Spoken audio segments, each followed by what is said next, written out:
നിങ്ങൾക്ക് മാതൃകയായി ഒരു മുസ്ലിം സമൂഹം ജീവിക്കുന്നുണ്ടോ? ഇന്ത്യയിലെ മുസ്ലിങ്ങൾക്ക് മാതൃകയായി മാത്രമല്ല, ലോകത്തിലെ മുസ്ലിങ്ങൾക്ക് മാതൃകയായി ഇതുപോലെ മനോഹരമായ ഇസ്ലാമിക ദഅവത്ത് നടക്കുന്ന ഒരു നാട് ലോകത്തിലെവിടെയെങ്കിലും നിങ്ങൾ കാണിച്ചു തരുമോ? ലോകത്തിലെവിടെയെങ്കിലും ഇതുപോലെ ഇസ്ലാമിന്റെ സംജ്ഞകളെ പ്രഘോഷണം ചെയ്യുന്ന ഒരു നാട്, ഇതുപോലെ വയലു പരമ്പരകൾ നടക്കുന്ന, ഖുർആൻ പഠനങ്ങൾ നടക്കുന്ന, ഖുർആൻ പരമ്പരകൾ നടക്കുന്ന, ഇതുപോലെ ഇസ്ലാമിക ദഅവത്ത് നടക്കുന്ന ഒരു നാട് സൗദി അറേബ്യ ഉണ്ടെന്ന് നിങ്ങൾക്ക് പറയാൻ സാധിക്കുമോ? ആവില്ല. ഇന്ത്യയുടെ മണ്ണിൽ മലയാളക്കരയെ ഈ നാട്ടിലെ മുസ്ലിം ഉമ്മത്തിന് മാതൃകായോഗ്യമാക്കിയ ഒരു രാജ്യമാക്കി, ഒരു കൊച്ചു പ്രദേശമാക്കി മാറ്റി കേരളക്കരയിൽ ഇന്ത്യൻ യൂണിയൻ മുസ്ലിം ലീഗ് മറ്റൊരു സ്റ്റേറ്റിലും ഇല്ലാത്ത വണ്ണം രാജ്യത്തിന്റെ മുഖ്യധാരയിൽ കൊണ്ടുവന്ന് ഈ നാട്ടിലെ കുട്ടികളെ നിർത്തി. മനസ്സിലാക്കണം, 60 കൊല്ലം ഈ പരപ്പനങ്ങാടിയിലെ ഏതെങ്കിലും ഒരു ഗ്രാമത്തിൽ, ഏതെങ്കിലും ഒരു ഉൾപ്രദേശത്ത് ഒരു റോഡ് വെട്ടിയാൽ, ഒരു കിണർ കുത്തിയാൽ, ഒരു പാലമുണ്ടാക്കിയാൽ, ഒരു സ്കൂൾ ഉണ്ടാക്കിയാൽ അവിടെ യൂത്ത് ലീഗുകാരന്റെ ഒരു വിയർപ്പിന്റെ അംശമുണ്ട്. അവിടെ ഞങ്ങൾ ഈ രാജ്യത്തെ നിർമ്മിക്കുന്നവരായി, ഈ രാജ്യത്തെ ഉണ്ടാക്കുന്നവരായി, ഈ രാജ്യത്തിന്റെ പുരോയാനങ്ങളിൽ ഞങ്ങളുടെ വിയർപ്പിന്റെ അംശം ഞങ്ങൾ ഓരോ ഇടത്തും ചരിത്രപരമായി കുത്തിവെച്ചു. 60 കൊല്ലം ഈ സമൂഹത്തെ മുസ്ലിം ലീഗ് ഉണ്ടാക്കി. തീവ്രവാദികൾക്ക് ഞങ്ങൾ വിട്ടുകൊടുത്തില്ല ഈ കുട്ടികളെ, അക്രമകാരികൾക്ക് ഞങ്ങൾ ഈ കുട്ടികളെ വിട്ടുകൊടുത്തില്ല. അവർ രാജ്യത്തിന്റെ മുഖ്യധാരയിൽ കൊണ്ടുവന്നു.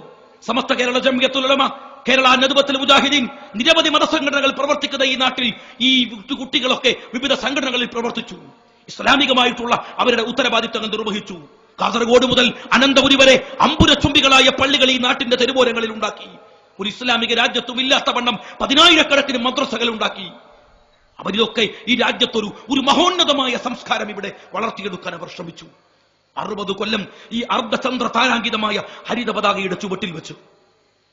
വർത്തമാനകാലത്തിലെ കേരളീയ സമൂഹത്തിലേക്ക്, അല്ലെങ്കിൽ ഈ സമൂഹം നടുങ്ങി വറങ്ങലിച്ചു നിൽക്കുന്ന ഇന്നത്തെ വർത്തമാന അന്തരീക്ഷത്തിലേക്ക്, ഈ അവസ്ഥയിലേക്ക് കേരളം എപ്പോഴാണ് എത്തിയത്? അത് നിങ്ങളൊന്ന് പരിശോധിക്കണം. കേരളത്തിന്റെ ഈ മനോഹരമായ മനസ്സിന് ആരാണ് അശാന്തമാക്കിയത്? കേരളത്തിലെ ഈ നിർമ്മലമായിരുന്ന രാഷ്ട്രീയ സംസ്കൃതിയെ ആരാണ് ഇവിടെ അപകടപ്പെടുത്തിയത്? 1000 വട്ടം ഞങ്ങൾക്ക് പറയാനാവും, ഈ പച്ചക്കൊടിയുടെ ചുവട്ടിലുള്ള ഒരു കുട്ടിയല്ല, പാണക്കാട് തങ്ങളുടെ പാർട്ടിയിൽ നിൽക്കുന്ന ഒരു പ്രവർത്തകരുമല്ല. ആത്മാഭിമാനത്തോടെ ഞങ്ങൾക്ക് പറയാനാവും. എന്നോടൊരു ടെലിവിഷൻ ചർച്ചയിൽ ചിലർ ചോദിച്ചു, യൂത്ത് ലീഗുകാരുണ്ടോ NDF-ൽ? ഞാൻ പറഞ്ഞു, യൂത്ത് ലീഗുകാരായ ആളുകൾ ഒരുപക്ഷെ NDF-ൽ പോയി പെട്ടിട്ടുണ്ടാകാം. പക്ഷെ 1000 തവണ ഞങ്ങൾ പറയും, ഒരൊറ്റ NDF-കാരനും യൂത്ത് ലീഗിനകത്തില്ല എന്ന് അസന്നിഗ്ധമായി പറയാൻ ഞങ്ങൾക്ക് കഴിയും. ഞങ്ങളെ കുട്ടികളെ ആരാ അങ്ങോട്ട് കൊണ്ടുപോയത്? ഞാൻ ചോദിക്കട്ടെ, മുസ്ലിം ലീഗിൽ നിന്ന് പിരിഞ്ഞു പോകുന്നവരെ വലവീശി പിടിക്കാൻ ആരാ ഇവിടെ കാത്തിരുന്നത്? മരുമകളുടെ കണ്ണുനീരു കാണാൻ സ്വന്തം മകന്റെ മരണം ആഗ്രഹിച്ച അമ്മായി തള്ളമാർ ആരൊക്കെയാണ്? പറയണം. എന്നാ ഈ അശാന്തിയുടെ വിത്തുകൾ കേരളക്കരയിൽ വന്നു തുടങ്ങിയത്? ഇന്നലെ നിങ്ങളുടെ തൊട്ടടുത്ത നാട്ടിൽ നിന്ന് റഹീം മരിച്ച വിവരം അറിയുമ്പോഴാണോ? അല്ലല്ലോ. ചിലരൊക്കെ വലിയ സംഭവങ്ങളാക്കിയിട്ട് റഹീം മരിച്ചു എന്ന് തലക്കെട്ട് കൊടുക്കുന്ന പത്രങ്ങളുണ്ടല്ലോ. നിങ്ങളുടെ പന്ത് എന്തായിരുന്നു ഇങ്ങനെ ഒരു റഹീമിനെ ഉണ്ടാക്കുന്നതിൽ, ഇങ്ങനെ ഒരു ഫയാദിനെ ഉണ്ടാക്കുന്നതിൽ? പറയണം. ലീഗ് ഒന്ന് കരഞ്ഞു കാണാൻ വേണ്ടിയിട്ടല്ലേ നിങ്ങൾ ഈ ക്രൂരതകൾ മുഴുവൻ കഴിഞ്ഞ കാലങ്ങളിൽ കേരളത്തിലെ സമൂഹത്തോട് ചെയ്തു വെച്ചത്? നിങ്ങൾ മനസ്സിലാക്കണം. നിങ്ങളൊന്ന് ലീഗിനെ ഒന്ന് കരയിപ്പിക്കാൻ ഞങ്ങൾ എപ്പാ തുടങ്ങിയതെന്നറിയോ? നിങ്ങൾ ഇന്നലെ റഹീമിനെ കാണുന്നത്, നിങ്ങൾ ഇന്നലെയല്ലേ ഫയാദിനെ കാണാൻ തുടങ്ങിയത്? എന്നാൽ ഇന്ത്യൻ യൂണിയൻ മുസ്ലിം ലീഗ് 1992 പ്രമേയം ഇറക്കി. എന്താ പ്രമേയം? NDF-ൽ അംഗത്വം എടുക്കുന്നവനെ മുസ്ലിം ലീഗിന്റെ 7 അയലത്ത് പോലും അടുപ്പിക്കില്ല. കൊരമ്പൽ അഹമ്മദ് ഹാജി സെക്രട്ടറി ആയിരിക്കുന്നു എന്ന് അന്നാണ് അഭിവന്ദനായ പാണക്കാട് സയ്യിദ് മുഹമ്മദ് അലി ശിഹാബ് തങ്ങളുടെ അധ്യക്ഷതയിൽ ലീഗ് തീരുമാനമെടുക്കുന്നത്. അന്ന് ഈ രാജ്യത്തെ ഒരു ശുജായിക്കും അറിയില്ല എന്താ NDF, എന്താ ലീഗുകാരന്റെ തീരുമാനം. അന്ന് ഈ രാജ്യത്തിലെ ഒരു പത്രത്തിനും അറിയില്ല എന്താ NDF. ഞങ്ങൾക്കറിയാമായിരുന്നു. അന്നിവന്റെ പേര് NDF അല്ല, അന്നിവന്റെ പേര് മൈമയാണ്, മലപ്പുറം യങ് മുസ്ലിം അസോസിയേഷൻ. അന്നിയാളുടെ പേര് പൈമയാണ്, പാലക്കാട് യങ് മുസ്ലിം അസോസിയേഷൻ. അന്നിവരുടെ പേര് വൈമയാണ്, വയനാട് യങ് മുസ്ലിം അസോസിയേഷൻ. കോഴിക്കോട്ട് കൈമയാണ്, കോഴിക്കോട് യങ് മുസ്ലിം അസോസിയേഷൻ. ഇല്ലേ? വിവിധ ഭാഗങ്ങളിൽ നിന്ന് വിവിധ തീവ്രവാദത്തിന്റെ രൂപങ്ങൾ ഉണ്ടായി. കുട്ടികളെ വിളിച്ചിട്ട് പറഞ്ഞ് പള്ളി പോണേ, നിക്കരിക്കണേ, അല്ലേ? ആളുകളൊക്കെ വിചാരിച്ചു എന്തൊരു നല്ല കുട്ടികൾ, അല്ലേ? ഉഷാർ, ഗംഭീരം, ഭയങ്കര സംഭവം. അങ്ങനെയൊക്കെ അങ്ങനെ വരികയാണ്. ആടിനെ കൊടുക്കുന്നു, അതുപോലെ തന്നെ സേവന പ്രവർത്തനങ്ങളുടെ മുൻനിരയിൽ നിൽക്കുന്നു. ഒരു പ്രത്യേകമായ രൂപവും കോലൊക്കെ അവർക്ക് ഉണ്ടാകുന്നു. കൊള്ളാം അന്നിങ്ങനെ പറഞ്ഞുകൊണ്ടിരുന്നു. പെട്ടെന്ന് അവർ കോഴിക്കോട് മുതലക്കുളം മൈതാനിയിൽ ഒരു വലിയ കൂട്ടായ്മ സംഘടിപ്പിച്ചു. അന്ന് മുസ്ലിം ലീഗിനെ പ്രതിനിധീകരിച്ചുകൊണ്ട് അവർ ക്ഷണിച്ചപ്പോ വളരെ ബുദ്ധിപൂർവ്വം മുസ്ലിം ലീഗിന്റെ നേതൃത്വം പറഞ്ഞു, MA തങ്ങൾ ആ പരിപാടിയിൽ പങ്കെടുക്കട്ടെ. ഞാൻ ഇന്നും ഓർക്കുന്നു.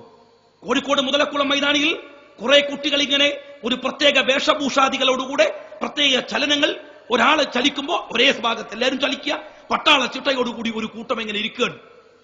അന്ന് MI തങ്ങൾ പറഞ്ഞു, ഒരു സുപ്രഭാതത്തിൽ ഈ ആൾക്കൂട്ടം എന്റെ മുമ്പിൽ വന്നിരുന്നതാണ് എന്ന് ഞാൻ വിചാരിക്കുന്നില്ല, വിശ്വസിക്കുന്നില്ല. ഇതിന് പിറകിലൊക്കെ ഒരു ഗൂഢമായ കളിയുണ്ട്. എവിടുന്നാ ഈ കുട്ടികളൊക്കെ ഇവിടെ വന്നത്? ഈ ദുരൂഹമായ ഒരു അന്തരീക്ഷത്തിൽ ഈ കുട്ടികളെ ഇങ്ങനെ ഒരു സംഘടന വളരുന്നത് ശരിയല്ല. ഇത് തീവ്രവാദത്തിന്റെ ചില ലക്ഷണങ്ങളാണ്, ഇത് ഫാഷിസത്തിന്റെ ചില ലക്ഷണങ്ങളാണ്. ഈ ലക്ഷണങ്ങളെ ഇന്ത്യൻ യൂണിയൻ മുസ്ലിം ലീഗ് നിശ്ചിതമായി എതിർക്കുന്നു, വിമർശിക്കുന്നു.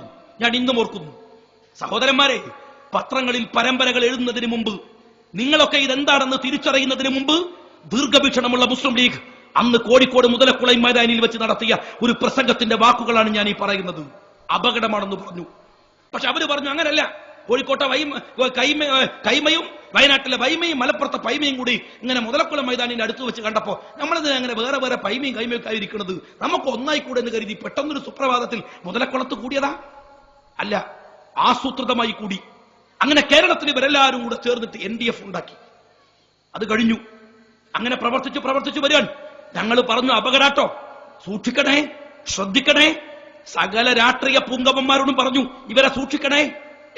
ലീഗുകാരിങ്ങനെ വെറുതെ ആശങ്കക്ക് പറയാൻ, യൂത്ത് ലീഗുകാർക്ക് ഇതല്ലാതെ വേറൊന്നും പറയാനില്ലേ? ആക്ഷേപമായിരുന്നില്ലേ? എന്തിനാ ഇങ്ങനെയൊക്കെ പറയണത്? ചില സമുദായ സ്നേഹികൾ ചോദിച്ചു, എന്തപ്പോ ഈ യൂത്ത് ലീഗുകാർ ഇങ്ങനെ, ഇവരും സമുദായത്തിന് വേണ്ടിയല്ലേ ഈ പറയുന്നത്? എന്താ അവരൊക്കെ എതിർക്കേണ്ട കാര്യം? ഉഷിരുള്ള കുറച്ച് കുട്ടികൾ ഉണ്ടാവട്ടെ. എന്താപ്പ യൂത്ത് ലീഗുകാർക്ക് ഒരു ചൊറിച്ചില് ഇല്ലേ? ഞങ്ങൾ ആക്ഷേപിച്ചില്ലേ? ഞങ്ങളെ പറഞ്ഞില്ലേ? ഞങ്ങൾ പറഞ്ഞു. പക്ഷെ അപകടമാണ് കേട്ടോ, അപകടമാണ്. അത് കഴിഞ്ഞ് കുറെ കഴിഞ്ഞപ്പോ പെട്ടെന്ന് ബാംഗ്ലൂരിൽ ഒരു സമ്മേളനം. എന്താ സമ്മേളനത്തിന്റെ കാര്യം? കേരളത്തിലെ NDF-ഉം കർണാടകയിലെ KDF-ഉം തമിഴ്നാട്ടിലെ മനിത നീതി പാസറയൊക്കെ കൂടിയിട്ട് അവർ ഒരുമിച്ച് ബാംഗ്ലൂരിൽ ഒന്നാകാൻ പോവാണ്. എങ്ങനെ ഇവരെ ഒന്നായത്? ഇവരിങ്ങനെ ഒരു ടൂർ പോയപ്പോ കേരളത്തിലെ NDF തമിഴ്നാട്ടിലെ മനിത നീതി പാസറിനെ കണ്ടു. എന്താ ഇങ്ങനെ അവിടെ മനിത നീതി പാസറ, ഇവിടെ NDF, നമുക്ക് ഒന്നായിക്കൂടെ? യാദൃശ്ചികമായിട്ട് കൂടിയതാ? അല്ല, വളരെ ആസൂത്രിതമായി. ഈ ആദ്യം ജില്ലകളിൽ, പിന്നെ സ്റ്റേറ്റിലേക്ക് വന്നു, പിന്നെ ദക്ഷിണേന്ത്യയിലെ ഒരു കോർഡിനേഷൻ. എന്താണ്? പോപ്പുലർ ഫ്രണ്ട് എന്ന് പേരിട്ടു. അങ്ങനെ പേരിട്ടപ്പോഴോ എല്ലാവരും വിചാരിച്ചു ഒരു പുതിയ പേരാണല്ലോ. പക്ഷേ അതിനു മുമ്പ് ക്യാമ്പസിൽ ഇവരൊരു ഫ്രണ്ട് ഉണ്ടാക്കി, അതിനു മുമ്പ് ലോയേഴ്സിന് ഇവരൊരു ഫ്രണ്ട് ഉണ്ടാക്കി, അതിനു മുമ്പ് വിമൻസിന് ഇവരൊരു ഫ്രണ്ട് ഉണ്ടാക്കി. ഇവിടെ ആ പേരിൽ ഇതൊക്കെ ഉണ്ട്. എന്നിട്ടാണ് അതിനുശേഷം ദക്ഷിണേന്ത്യയിൽ ഒരു ഫ്രണ്ടായി രൂപപ്പെടുന്നത്. എന്ന് വെച്ചാൽ ആസൂത്രിതമായി താഴെത്തട്ടിൽ നിന്ന് സെൻട്രലൈസ് ചെയ്ത ഒരു തീവ്രവാദത്തെ നമ്മൾ ആരും അറിയാതെ ഡീസെൻട്രലൈസേഷൻ ചെയ്തു എന്ന് പറയുകയും അതിന്റെ കോർഡിനേഷൻ എന്ന് രൂപീകരിക്കുകയും ചെയ്തു. കൃത്യമായ ആഗോള ഭീകരതയുടെ സകല അജണ്ടകളും പതുക്കെ കേരളക്കരയിലും ഇന്ത്യ രാജ്യത്തും നടപ്പിൽ വരുത്താൻ ആസൂത്രിതമായ പരിശ്രമങ്ങൾ തുടങ്ങി. പണത്തിന് യാതൊരു കുറവുണ്ടായില്ല.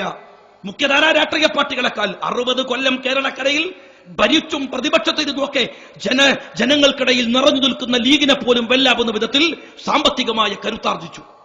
അങ്ങനെ കടന്നു വരികയാണ് ആ സംഘടന. അങ്ങനെ വരികയാണ്. ഞങ്ങൾ പറഞ്ഞു അപകടമാണ്, കുഴപ്പമാണ്, പ്രശ്നങ്ങളാണ്. എന്നാൽ ഇവര് പറഞ്ഞു, എന്താ ലീഗ് പറഞ്ഞത്? നിങ്ങൾ മനസ്സിലാക്കണം, നമുക്കൊന്നും ദഹിക്കുന്നതല്ല യൂത്ത് ലീഗുകാരാ പറഞ്ഞത്. യൂത്ത് ലീഗിന്റെ കൺവെൻഷൻ കൂടും, എന്നിട്ട് പറയും നമ്മൾ ഒരുമിച്ച് നിൽക്കണം കേട്ടോ. എന്താ ഖായിദ മില്ലത്ത് മുഹമ്മദ് ഇസ്മായിൽ സാഹിബ് പറഞ്ഞത്?